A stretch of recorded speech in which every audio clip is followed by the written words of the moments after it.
Una vez más, muchas gracias por estudiar conmigo esta serie titulada Ejercicios para la Piedad. Estamos en el tercer capítulo, la devoción, lealtad total y única con el Dios de la Biblia. Pregunta, ¿la tiene usted o tiene una alianza dividida que a Dios no le agrada? Esta es la tercera parte que iniciamos con este principio. Todos tendemos a comenzar nuestra vida cristiana con gran pasión que nos mueve a convertirnos en totalmente devotos al Cristo que nos salvó. Pero poco a poco vamos perdiendo nuestra devoción, aunque Dios demanda que sigamos viviendo fielmente y en completa sumisión. Esa es la orden divina. Me encanta la palabra de Dios, pues nos presenta a nuestros héroes tal como son, con defectos y todo. Simón Pedro tenía características diferentes a los demás discípulos. Leyendo los relatos de su vida, es imposible no darse cuenta de su ímpetu, su pasión por Dios, pero también sus fallas y pecados. Es fácil identificarse con este discípulo, pues a diferencia de los demás, todas sus experiencias, lo que la Biblia enseña, nos indica que solía tropezar con más frecuencia de forma más grave, aún públicamente. Pedro comenzó totalmente comprometido con seguir a su maestro y mantenía su deseo, pero no siempre la forma apropiada de seguirle. Igual que Pedro, partimos con devoción total, ¿cierto? Y poco a poco, perdiéndola paulatinamente, y algunos llegan a negar a su maestro. Tendemos a pensar que nos mantendremos comprometidos y aún eufóricos hasta que Cristo venga por nosotros, pero generalmente terminamos decepcionados cuando decidimos alejarnos, decidimos perder poco a poco nuestra intimidad con Dios y convertirnos en cada vez más vulnerables a las tentaciones. Como Pedro, todos en algún momento tendemos a mirar de lejos al Salvador, aún a ignorarlo por momentos, a veces a negarlo. Todos pensamos que nuestra vida cristiana irá de aumento en aumento, pero inevitablemente en algún momento nos damos cuenta que hemos fracasado en nuestro intento de seguir creciendo, amando a Dios íntimamente, aunque generalmente pensamos que nuestro distanciamiento o nuestro pecado no es tan grave como los cometidos por Pedro, ¿no es cierto?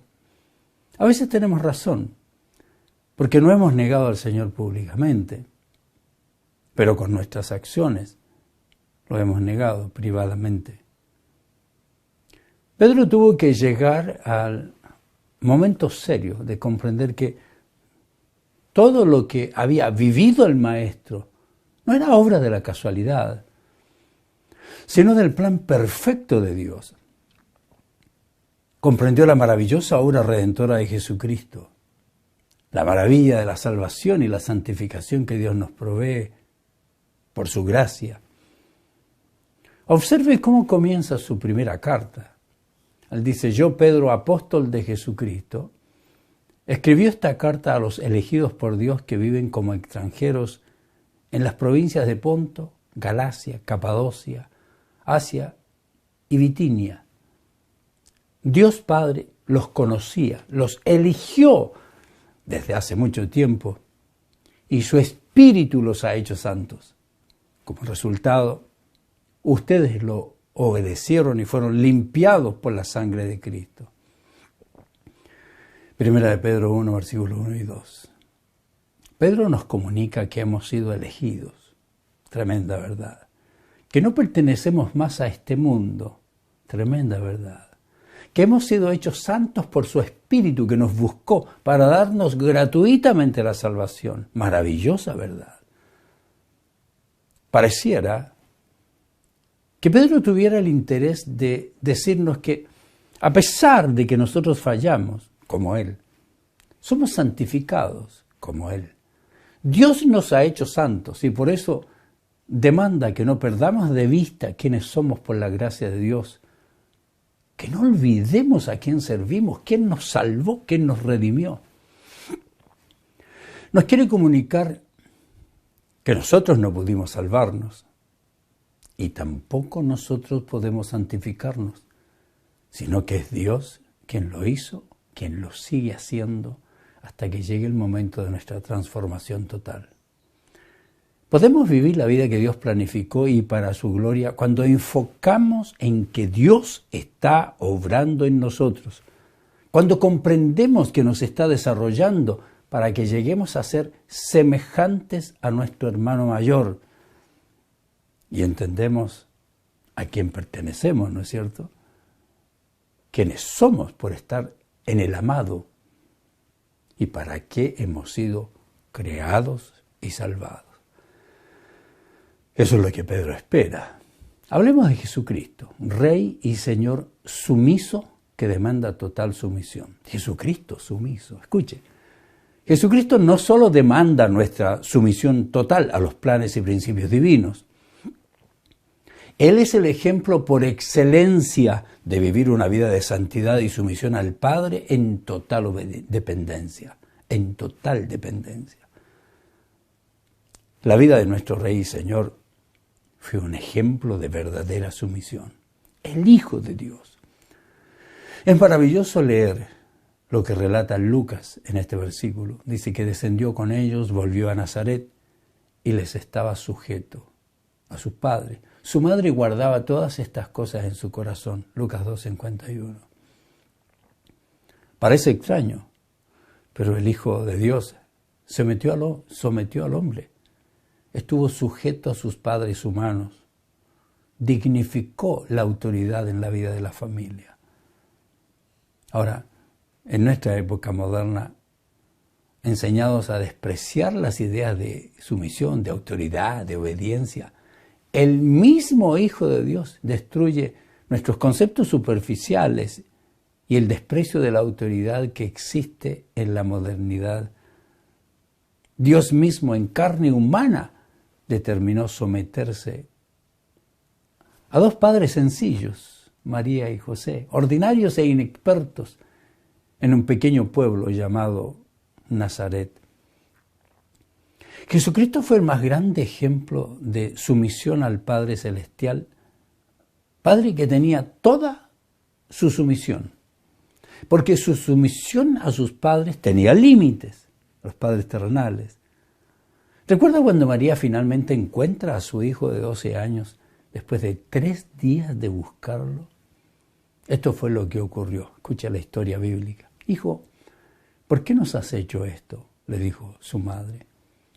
Tu padre y yo hemos estado desesperados buscándote por todas partes. Pero, ¿por qué tuvieron que buscarme?, les preguntó. ¿No sabían que tengo que estar en la casa de mi padre? Pero ellos no entendieron lo que les quiso decir. Sus padres no entendieron, estaban limitados como nosotros. Pero nosotros hoy sí entendemos. Sí entendemos ahora que la sujeción más importante es al Padre Celestial. La sumisión en la tierra tiene límites, pero no le impediría a Cristo obedecer a su Padre Celestial. A medida que lo seguimos a través de los evangelios, aprendemos que esta obediencia lo llevará activamente a la cruz por su obediencia, donde luego recibirá humildemente el castigo que merecen nuestros pecados. De esa manera Jesucristo, el Hijo de Dios encarnado, obedecía, sometiéndose al Padre para que el plan divino de salvación alcance su bendito cumplimiento. Cuando Jesús hizo su oración sacerdotal, recuerda la que aparece en Juan 17, oró por la gloria que tenía con el Padre antes de que existiera el mundo en su estatus como miembro de la Trinidad, donde es igual al Padre y al Espíritu en poder y en gloria. Antes de asumir nuestra naturaleza humana, el Hijo nunca necesitó someterse al Padre, porque el Hijo y el Padre, en espíritu, comparten una naturaleza bendita con una voluntad divina. Pero cuando el Hijo asumió nuestra naturaleza en la encarnación, se hizo carne, en el espacio de tiempo habitó, vivió entre nosotros, se sometió al Padre, pero fue una sumisión que fue habilitada en su humanidad por su misión redentora. Vino a redimir, tenía que estar sujeto. El apóstol Pedro describe lo que hizo Jesucristo como resultado de su sumisión a la voluntad del Padre con esto. Él nunca pecó, jamás engañó a nadie. No respondía cuando lo insultaban ni amenazaba con vengarse cuando sufría. Dejaba su causa en manos de Dios, quien siempre juzga con justicia. Él mismo cargó nuestros pecados sobre su cuerpo en la cruz para que nosotros podamos estar muertos al pecado y vivir para lo que es recto. Por sus heridas, ustedes son sanados. Antes eran como ovejas que andaban descarriadas, pero ahora han vuelto a su pastor, al guardián de sus almas. ¡Qué maravillosa expresión! Primera de Pedro 2, 22 al 25. Cristo estaba sujeto a la voluntad del Padre. Cumplió su voluntad. Por eso nos trajo redención, justificación, reconciliación, propiciación. Satisfizo las demandas del Padre. Se hizo cargo de nuestro pecado, culpa, ira, castigo, cuando murió por nuestros pecados. Y solo Él nos puede conceder su justicia perfecta. Y hemos sido justificados, redimidos y reconciliados con Dios por el sacrificio propiciatorio de nuestro Señor y Salvador Jesucristo. En los versículos anteriores, el apóstol habló sobre la sumisión de los creyentes a Dios, la sumisión también a sus autoridades. Todos los creyentes deben someterse a los gobernantes y se nos enseña que los empleados deben someterse a sus amos. Y en los versículos 22 al 25, Pedro describe la propia sumisión de Cristo a su Padre para realizar nuestra redención, sujeto a la voluntad del Padre. Cristo es el modelo de verdadera sumisión y Él exige que todos sus hijos vivamos sujetos a su autoridad, totalmente devotos a Él. No quiere hijos a medias ni discípulos mediocres. Él ordena que seamos totalmente devotos, que elijamos total sujeción a su autoridad, porque Él quiere nuestro bien, porque Él nos creó para su gloria. Aunque el Hijo es uno con el Padre e igual al Padre, la posición de autoridad del Padre y la sumisión del Hijo al Padre son muy evidentes. Y esto lo comprobamos en las siguientes escrituras que nos muestran lo siguiente. Note que Él vino a hacer la voluntad del Padre, Juan 6:38. Él vino a hacer la voluntad del Padre, que no hizo nada por sí mismo, hizo solo lo que vio hacer al Padre. De hecho, eso es todo lo que podía hacer, Juan 5:19. Vemos también que sus obras fueron las que el Padre le dio para terminar, en Juan 5:36. Que fue enviado por el Padre, en Juan 5:37. También vemos que Jesucristo vino en el nombre del Padre, según Juan 5:43. Que su enseñanza no era suya, sino que venía del Padre, Juan 7:18. Que Él no estaba en la tierra por su propia autoridad, Juan 7:28. Que no juzgó solo, estuvo con el Padre que lo envió, Juan 8:16. Que habló exactamente lo que el Padre le enseñó, Juan 8:26. Que siempre hizo lo que le agradaba al Padre, Juan 8:29. ¿Algo más? Sí. Que Él no vino por su cuenta, que Dios lo envió, Juan 8:42. Que Él no buscó su propia gloria, sino la del Padre, Juan 8:49-50. Que sus obras fueron hechas en nombre de su Padre, Juan 10:25. que se sometió a la voluntad del Padre, aun cuando dolía. Mateo 26, 36, Filipenses 2:8. Que llegará el momento en que Cristo regresará este reino al Padre. Observe este importante pasaje que revela lo que ocurrirá. Dice, después de eso vendrá el fin, cuando Él le entregará el reino a Dios el Padre, luego de destruir a todo gobernante y poder y toda autoridad. Pues Cristo tiene que reinar hasta que humille a todos sus enemigos debajo de sus pies. Y el último enemigo que será destruido es la muerte. Pues las Escrituras dicen, Dios ha puesto todas las cosas bajo su autoridad. Claro que cuando dice todas las cosas están bajo su autoridad, no incluye a Dios mismo, dice, que Él le dio a Cristo su autoridad. Entonces, cuando todas las cosas estén bajo su autoridad, el Hijo se pondrá a sí mismo bajo la autoridad de Dios, para que Dios, quien le dio a su Hijo la autoridad sobre todas las cosas, sea completamente supremo sobre todas las cosas, en todas partes. Escribe Pablo a los Corintios, capítulo 15, versículo 24, su primera carta. Si el Hijo de Dios estuvo sujeto a su Padre, nosotros debemos de igual manera estar sujetos al Hijo. Y toda nuestra lealtad debe pertenecerle al Señor. Total devoción. Debemos decidir que Él será nuestra máxima autoridad en toda área de nuestra vida, que nos sujetaremos totalmente, seremos totalmente devotos a quien debe ser nuestro Salvador, y también debemos declararlo como nuestro Señor y vivir como que lo es, Señor.